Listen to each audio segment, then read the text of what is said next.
Welcome to Gardening with Creekside. Today we're working in the backyard. Fall is the time for planting and we're doing it, my friends. It is a lovely, cool, windy day. We have the outer bands of the hurricane passing through.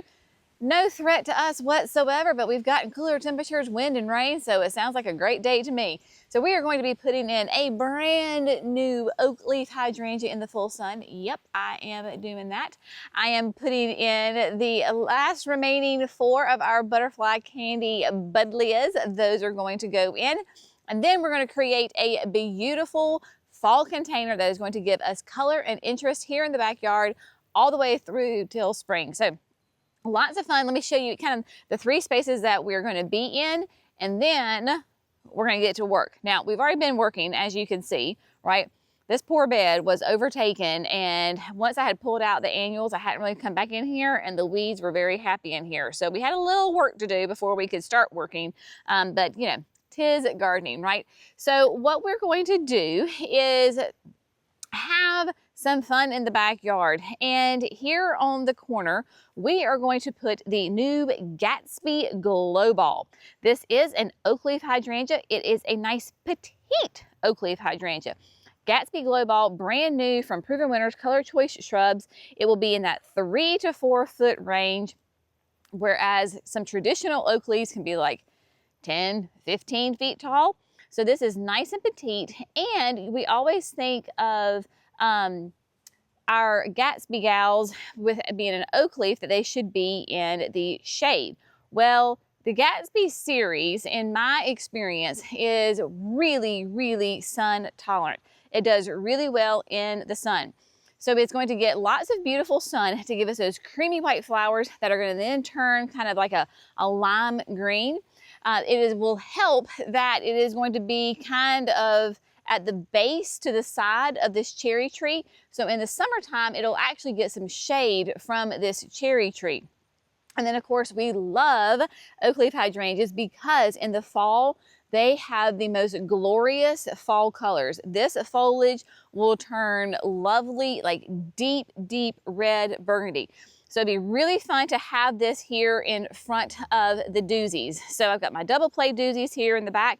Think 3 to 4 tall and wide. And my friends, this is one of those plants that you saw me that I grabbed from the online inventory. It was a quart. You saw me pot it up. And yes, it is already that big. That was only what, at the most 3 months ago, if it was even that. So when you can get those quart size with those brand new plants, go ahead and get them. You can move them up, and then once they get nice and big and rooted, you can put them in the ground, or if you want to go ahead and stick them straight in the ground, you can do that as well. So we've got GATSBY GLOW BALL that is going to be going in the ground. Next on the list, we have got 4 of the butterfly candy buddleias left to add in. We have been having the most fun adding these butterfly candies to our landscape. And so remember just a couple of weeks ago, we added the 3 little coconuts over there. I'm gonna show them to you in a minute because, oh my gosh, they are growing like crazy. So I told you when we planted the 3 little coconuts over there is because I have a pugster amethyst, and I wanted to come, I had some of the little lavenders that we're going to get added in here. Now, yes, little lavender, she needs a drink of water, so she's kind of freaking out a little bit here. So just ignore her droopiness. That's my fault, not the plant's fault. But little lavender is going to be those beautiful lavender blooms on it. It smells amazing. And so these 2 beds, I say that they're cousins. They're not, I wouldn't even say they're sisters or identical twins, heavens no. So we're gonna have white and purple over here, buddleias, and we have white and purple over here. Now, I wanna make sure, because these are gonna be in that like 3 foot range, I want to make sure that I have plenty of room for my Hinoki Slender to get nice and big and fill out. So we should have plenty of room for everybody to grow and be happy and not run into each other, right? And so we've got plenty of room here on the front. If I want to come this summer, coming summer in 2026, I've already planned my garden, y'all. So we're gonna be using the new Supertunia Bordeaux back here in the backyard. And so I'll have a little pocket right here in the front, and then we'll have room back here in front of Glow Ball and all the other things for the new Supertunia Bordeaux. She's a beauty. I love those new colors on her. So that is little coconut and little lavender. Let me show you really quick though, the growth on little coconut. This is, y'all, amazing. Look how tight, dense. Do you see the color variation on the leaves? All of that is new foliage. And y'all, look at those beautiful, pure white flowers.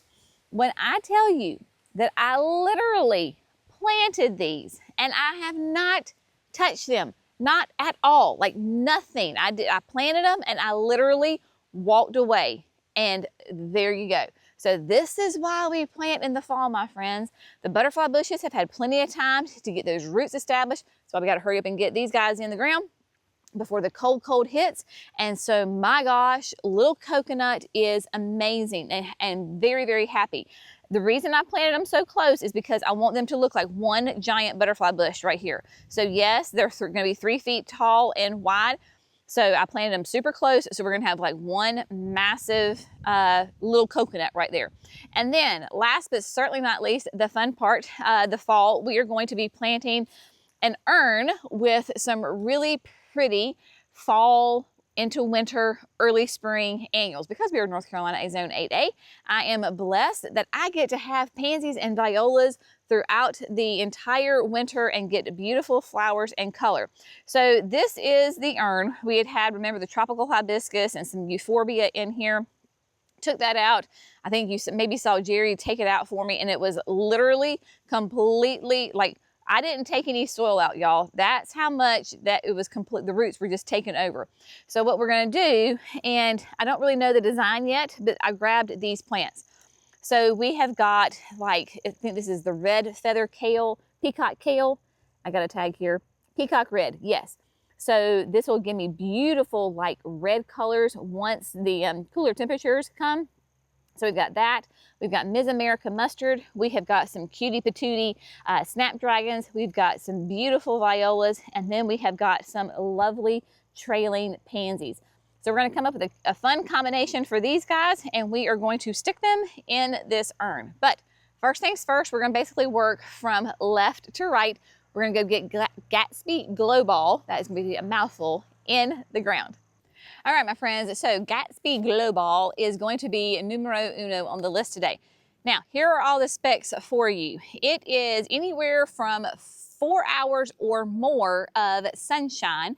It is hardy in zones 5 to 9. Like I said earlier, 3 to 4 feet tall and wide. Of course, your oak leaf hydrangeas, they are a native species, which we love.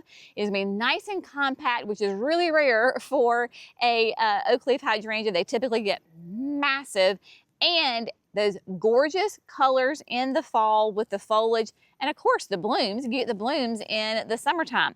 So oak leaves bloom on old growth. It ideally, don't prune them, right? And at 3 to 4 feet, I should not have to prune this at all. Now, if for some reason you come out of winter, you're into spring and it's flushing out, and maybe there's a stem that has died, yes, absolutely, you can cut that off, but do not touch it, do not cut anything until it's completely flushed out, and only then, if there's something that's obviously dead, then you can remove that stem. But if you were to prune GATSBY Glow Ball or any oak leaf hydrangea right now, or fall, winter, early spring, you're cutting off your flowers. So it is best just to leave them alone, which is great news for us, right? So what I'm going to be using, of course, is the Jenny's Edition. This is the 9-inch auger. We have amended this bed many times, but so there's going to be a nice little layer of compost up top. And then probably will hit some red clay. And then, of course, I'm right here beside the cherry tree, so I may hit a root or two. That's why we love the 9-inch, because it's perfect for 3 gallons. It can go smaller, it can go bigger too. Heavy duty tip, cut through the compact clay soil, no problem. This bed is on drip irrigation.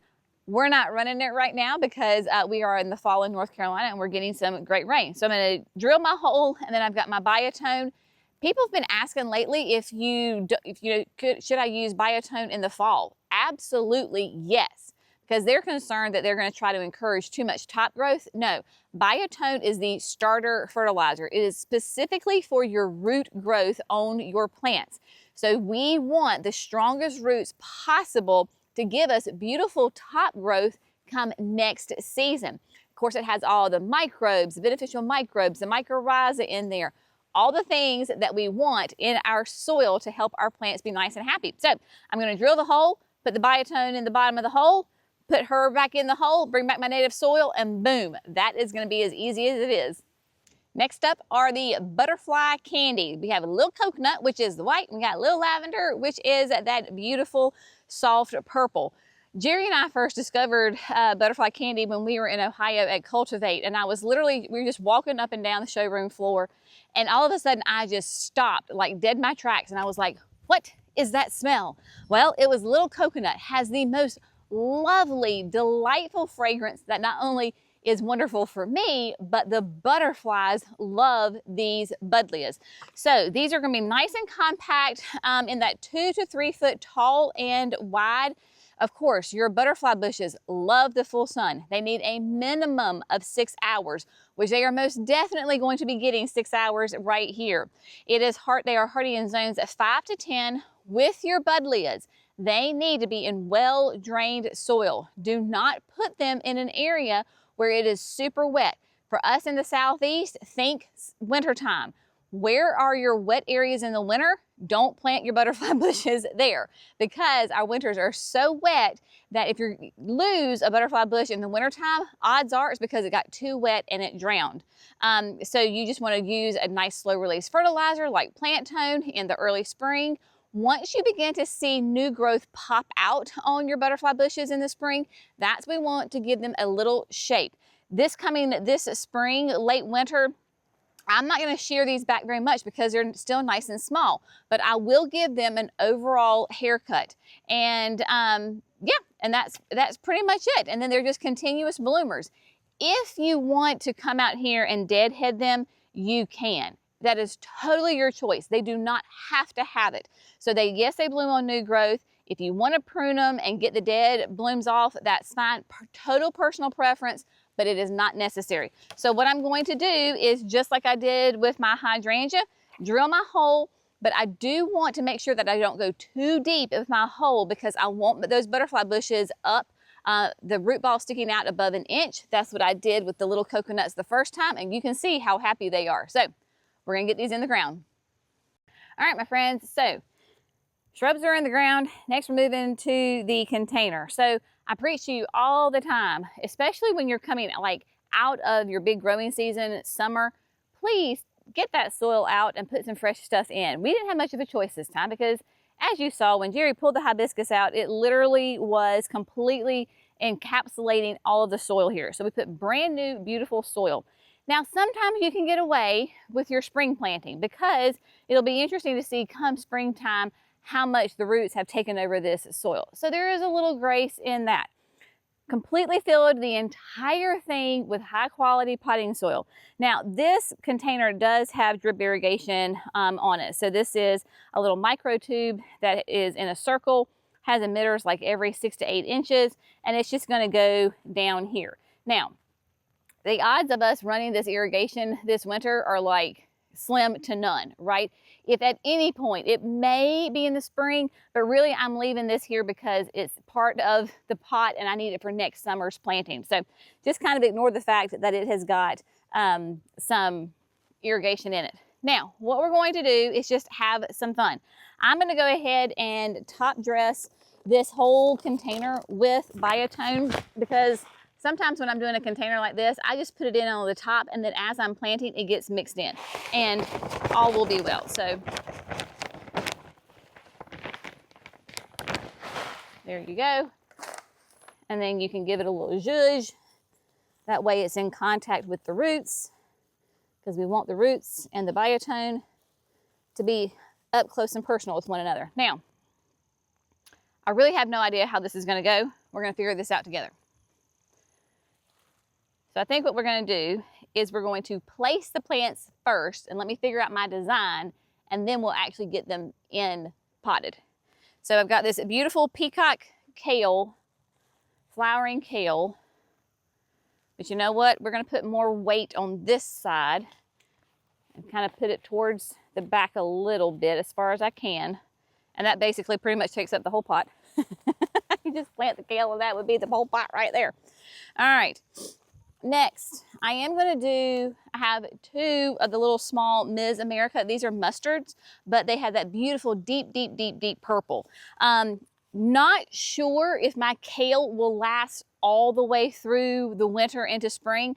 I'm kind of doubting that it will, but I know that my Ms. America will. So I'm going to take these guys and plant them as one here on the side, because at the end of the winter and spring, these guys can be like this big and really full. So if my kale goes away, it'll be okay because these guys will take over, and then we'll have the violas and everything in here. So we've got this is the Snapshot Yellow. Again, probably not going to last through the entire winter season. So I am going to put them over here with the Ms. America as well. So that way when they disappear, Ms. America takes over.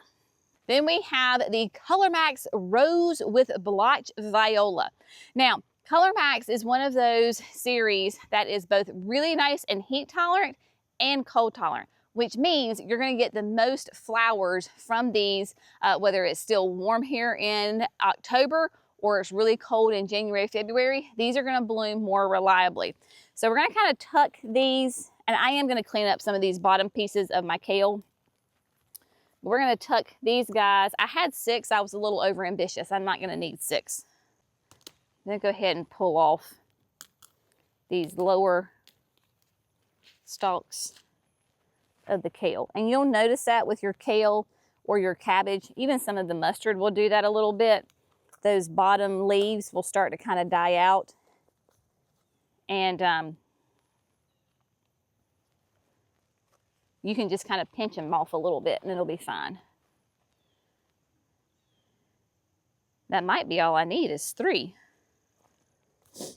And then we have the very fun, these are the wave pansies. So this particular color is the Cool Wave Strawberry Swirl. And this is going to tie in both my snapdragons and my violas together because it has both of those colors on this plant. So these are the wave pansies, which means that they're going to trail. We're going to stick these guys here on the front, and I think we can fit all 3 of those in there. All right, we're just going to jam it in here, y'all. So what I'm going to do is actually kind of deconstruct this and then rebuild it, and maybe I can squeeze in a couple more of my violas. So I'll meet you back here once I get it planted.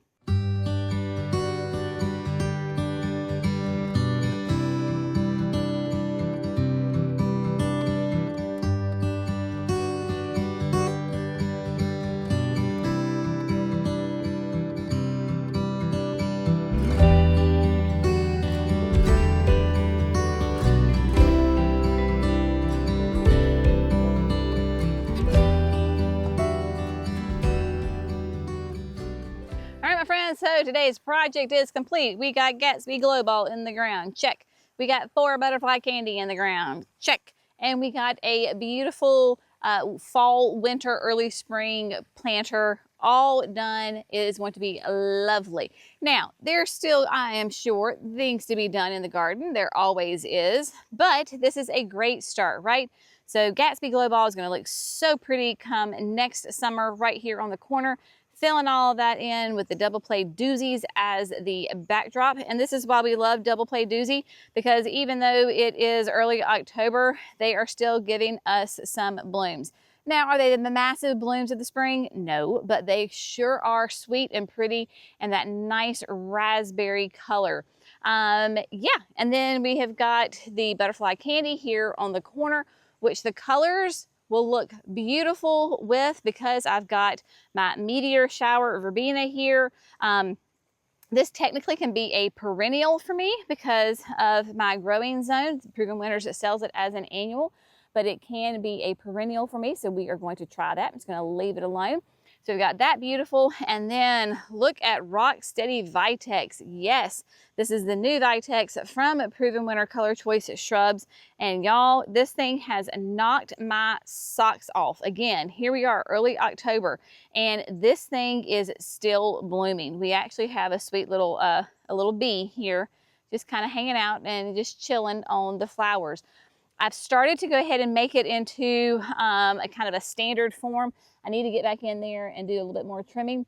But if you don't have the Rock Steady, you need to get it. And another case in point, this is when I started from a quart. So it was not this summer, but last summer, I grabbed it as a quart from online, put it in a pot, and then this spring, Jackson and I planted it in the ground. So it overwintered in that pot, super fast grower, absolutely beautiful. This will be like a small tree for me. The warmer you are, the more tree-like it'll be. The cooler you are, the more of a shrub it will be. So it just depends on where you are in your growing zone and how long your season is and how cold your winters are, all the things. And then here we go, sweet little urn. Y'all, I had to keep taking kale fronds off because my gosh, that thing was just a beautiful beast. So I love how the colors all play together. And again, envisioning right now, the kale is the big thing, right? So that peacock red, as the temperatures cool down, this is going to get a really, really beautiful pink red, which will go beautifully with my rose blotch violas right here. They're tucked in underneath. Look at the cool wave pansies. How sweet are those? So there's 3 of these guys, so I might envision them is that they will trail over this way. And then of course the snapshot yellow snapdragons, so incredibly sweet. Love those guys, got those in there. And then the Ms. America mustard, because like I said, I imagine the kale will peter out probably sometime in January, February, but the mustard will take over, and then the violas will just begin going crazy along with the pansies, and we'll see about the snapdragons, because they could go either way as well. So it's kind of like a little bit of succession planting even in the same container. So there are tons of things to do in your garden in the fall, and I love it because typically your temperatures are cooler, you get more consistent rain, it's a little bit of a slower pace, you can do things as you get the opportunity, as you feel like it, as the weather permits. There's not the rush, because for us in the summertime, like the spring, there's a massive rush to hurry up and get our annuals in the ground as soon as possible. That way they can get their roots established before the heat hits. And so this is so nice that we can just be like, oh, well, I feel like doing that today, or be like, no, I really don't want to do that today, and you just don't do it, and you just put it off to the next day. So that's wonderful. So bit by bit, we will get the garden, you know, prepped for next year. But yeah, have fun in the garden. As always, if you have found it fun, informative, and inspirational, today's video, we would love it if you would like and subscribe. That way you don't miss those 5 videos that we do each and every week for you. Otherwise, y'all just go have an absolutely amazing day, and we will see y'all in the next video. Bye, friends.